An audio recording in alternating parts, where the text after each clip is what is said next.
Good morning and welcome to our devotions for today, Wednesday. It is indeed a joy and a privilege to once again to be with you. I look forward to this time that we will spend together, praying and trusting that in all that we say and do, we may truly grow and become transformed into that image in which we were created. So welcome all. And as we come together this morning, we again remember that we are part of a world. We are a big part of something really wonderful, something really great, that we are not just here by ourselves. We're not alone in all of this, but that there's a greater purpose around us. There are other souls that are part of this journey, and we want to be aware of this and bring them into our consciousness at this point in time. All peoples, all conditions, all situations, everything that is in this existence with us, growing alongside of us, even the plants and the animals, it's all part of this existence. Mother Earth, as she continues to provide for us, even in the midst of all the horror that we have done to her, and all the ways in which she is responding at this time in order to bring about some new balance, some new way of being in this world. So everything around us is changing, it's finding a new space, a new place. And we ourselves too, we are being asked to find our place, find where we must be going forward and how we must be going forward. So this morning, then, I ask you to just breathe. Just breathe and realize the fluidity of life. Realize the impermanence of all things. Realize how everything changes.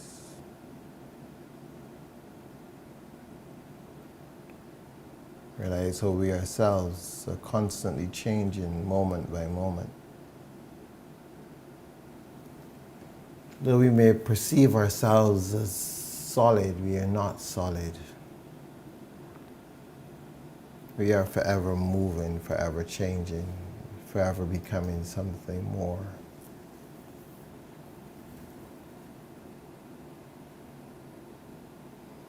So bring your attention into that space within.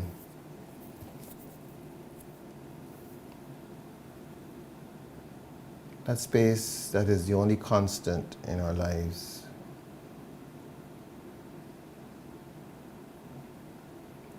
That space from which it all began. That emptiness.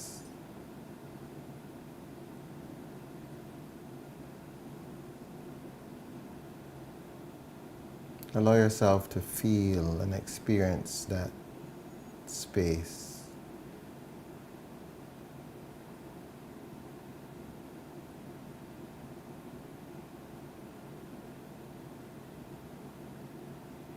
And see how you breathe into that space and breathe out from that space.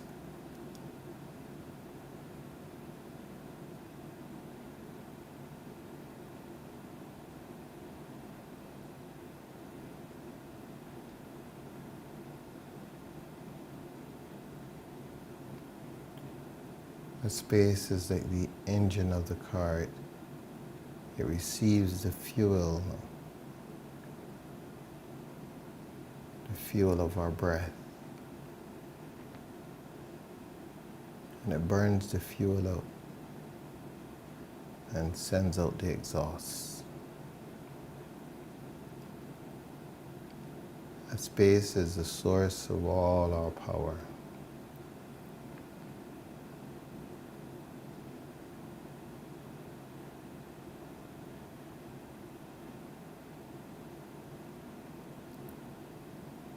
Just as a car is defined by its horsepower, number of cc's, its capacity, so we are defined by that space, its capacity, its power.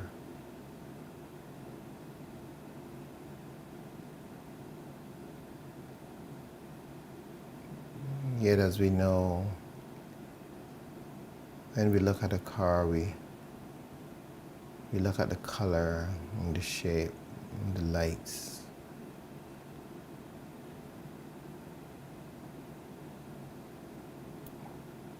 And we decide how beautiful it is.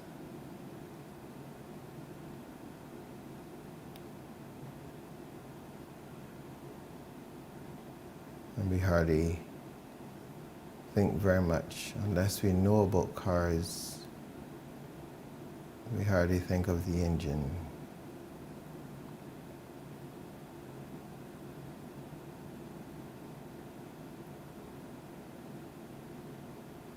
But anyone that knows about cars, the first question they'll ask is, what's your engine size? How powerful is it?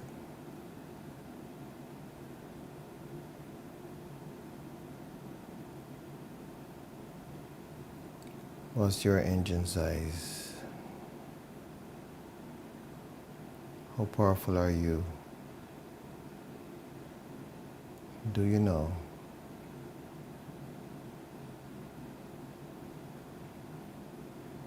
Do you know that space?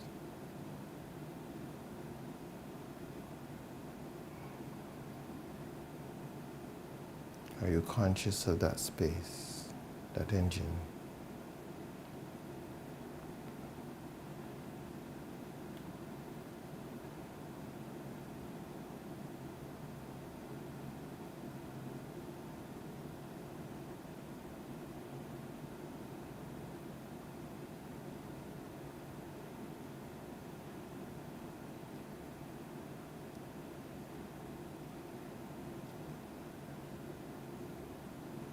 As we present ourselves in the middle of our devotion week,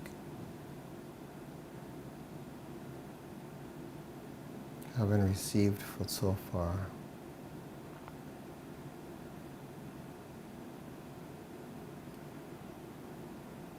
just want us to pause today and just be conscious of the one that is receiving these messages.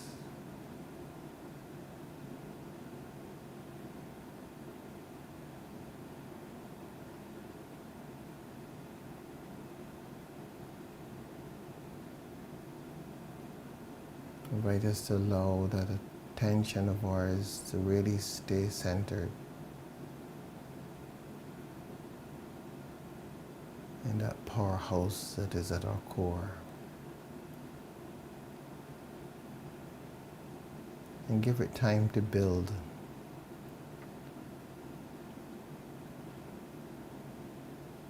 Give it time to become real to us.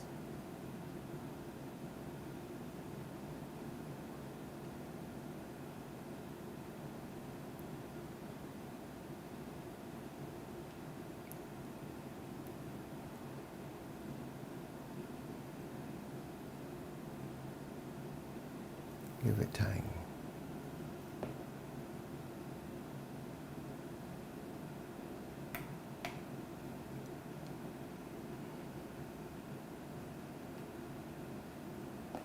So much of our world is filled with busyness.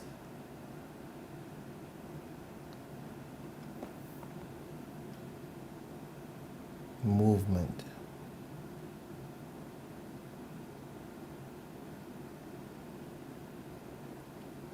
Acquisition. Accomplishment.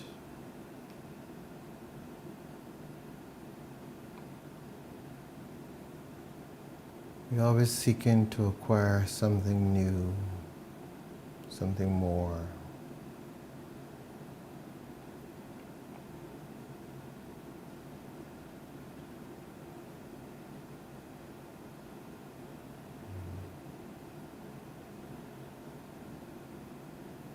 And so for these moments, just let us be here.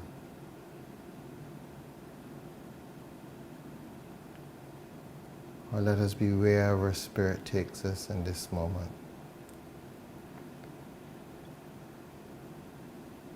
Just allow.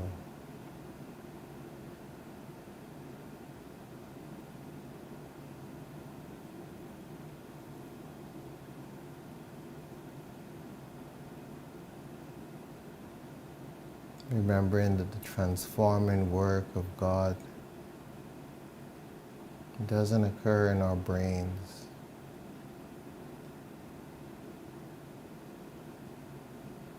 But it occurs in our heart.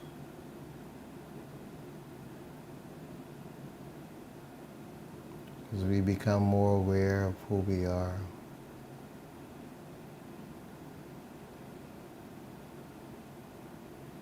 the transformation occurs.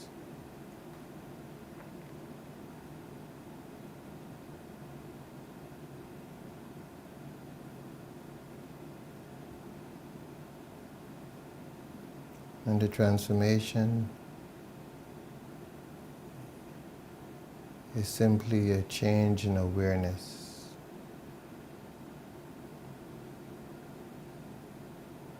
Just like when Paul had his change in awareness,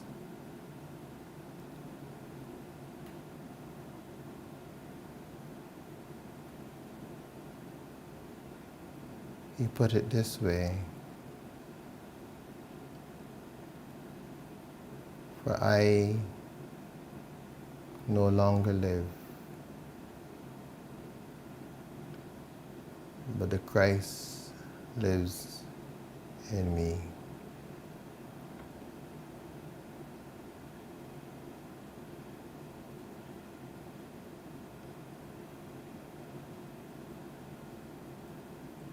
The Christ, the cosmic Christ, the divine self,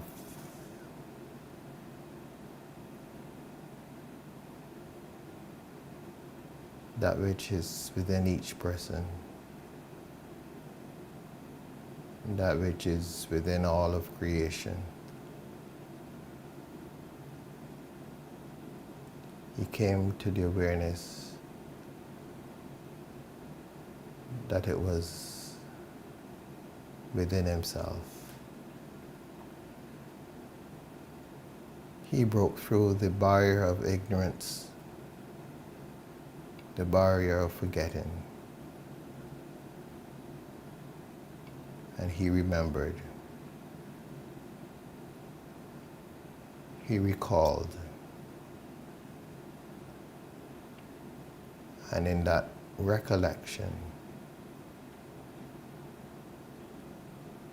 he once again knew.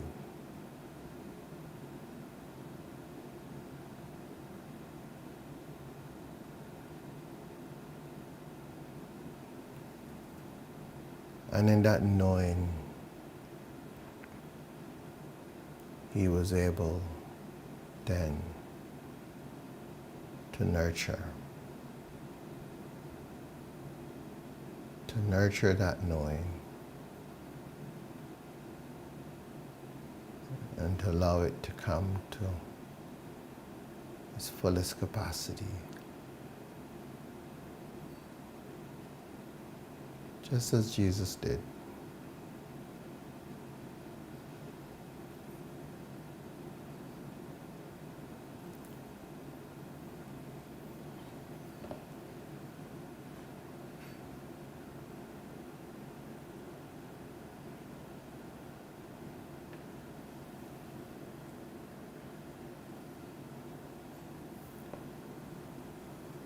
finding, knowing, nurturing my divine essence is my work in this world.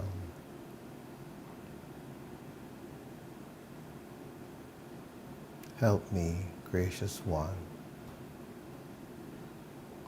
to both understand and know this. Give me the courage to daily endeavor to find that true self, that I may know who I am.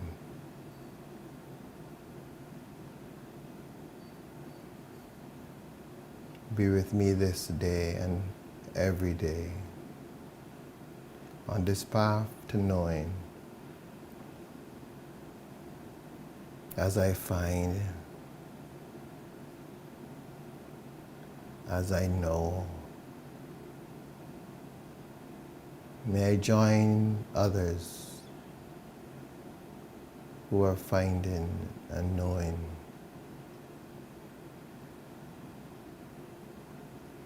that together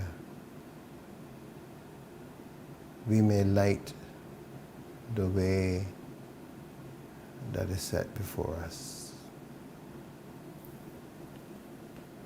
in order that our world may become all that it was intended to be.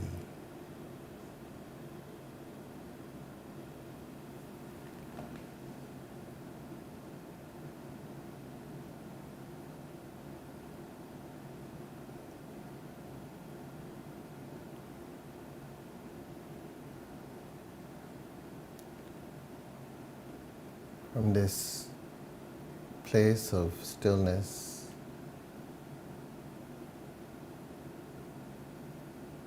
we listen to a passage from our Christian scriptures.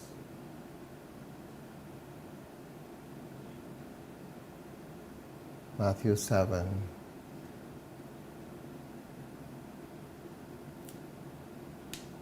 (13 to 21).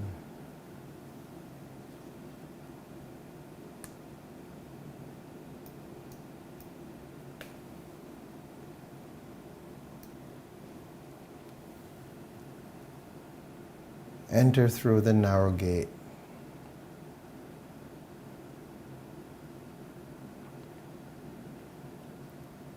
For the gate is wide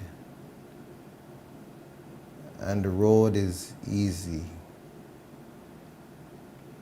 that leads to destruction.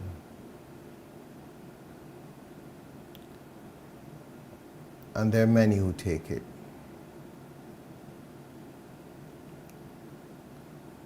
For the gate is narrow and the road is hard that leads to life. And there are few who find it.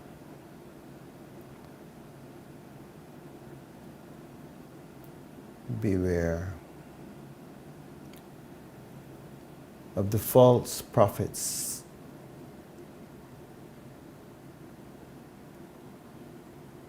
who come to you in sheep's clothing, but inwardly are ravenous wolves.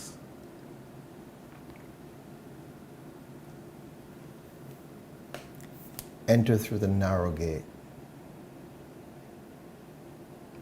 For the gate is wide and the road is easy that leads to destruction.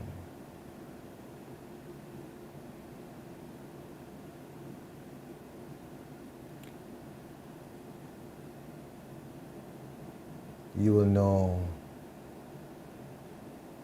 know the false prophets by their fruits. Are grapes gathered from thorns, or figs from thistles? In the same way,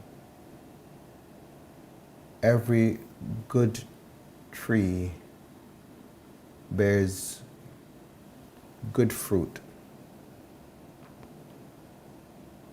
but a bad tree bears bad fruit. A good tree cannot bear bad fruit, nor can a bad tree bear good fruit. Every tree that does not bear good fruit is cut down and thrown into the fire.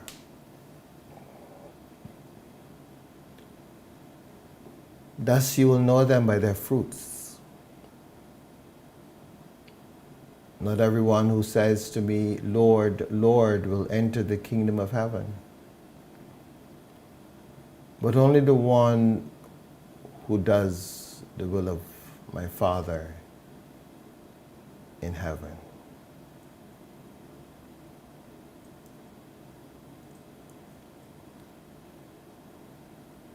Enter through the narrow gate.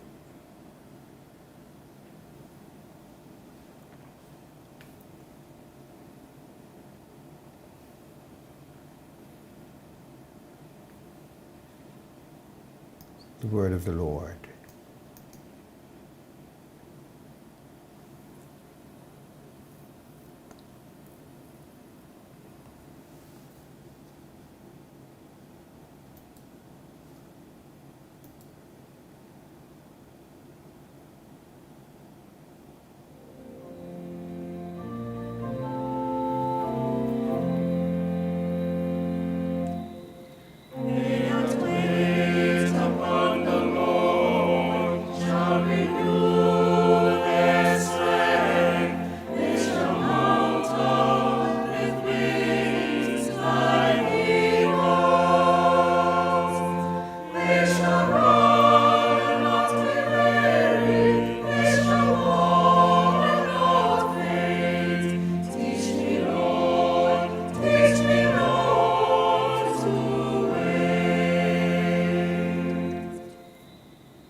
Jesus speaks about the tree bringing forth fruit.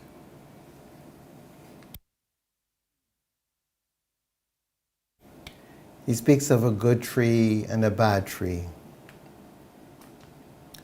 We all know there's no such thing as a good tree or a bad tree. The passage would better be translated as a ripe tree and an unripe tree.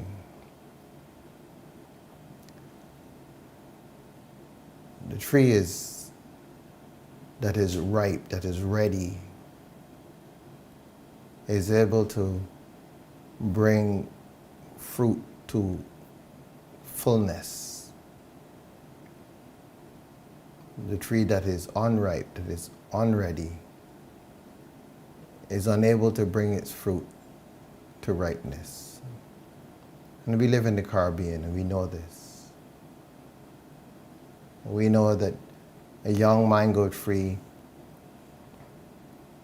will put out blossoms one year and we will get excited and all the blossoms will fall off. And then we know another year it will put out blossoms again and it will put out some fruit and we will get even more excited and all the fruit will drop off long before they develop. And there are some trees that never get beyond that point for some reason. They never seem to have the capacity to bring the fruit to its fullness, to its ripeness. The tree isn't bad, it is just unripe. But then there's the tree that comes to its fullness, comes to its ripeness, and it is able to bring fruit to its ripeness. So it is with ourselves. We must come to our own ripeness, that we can bring forth fruit that is ripe, fruit that can be used by others, fruit from which others may benefit. Because ultimately, that is why we are here. Not simply for ourselves, but for those who are around us and those who are coming after us. Jesus says if a tree doesn't ripen, in a sense it is wasting the ground. And we just cut it down and throw it in the fire. God doesn't cut us down and throw us in the fire. But Jesus is offering an analogy and helping us to see the importance of ripeness, of being able to produce. Because when we do not produce, we might as well be taken down. Oftentimes we would refer to a tree that isn't offering anything to be wasting the space. And sometimes we even say that of other persons, that they're wasting the space that they're taking up. It's a judgment. It's a bad judgment. It's not really a good thing for us to say. But like Jesus says in another place, we should be encouraged to bear as much fruit as we can. Let's not be content with just being here, but know that we are as much value as anyone else. We are as much value as the birds, greater value than them, says Jesus. So let us seek to produce the fruit that we are called to bring into this world. Because that's our purpose. That's why we're here. May we live that purpose out with great joy and intention.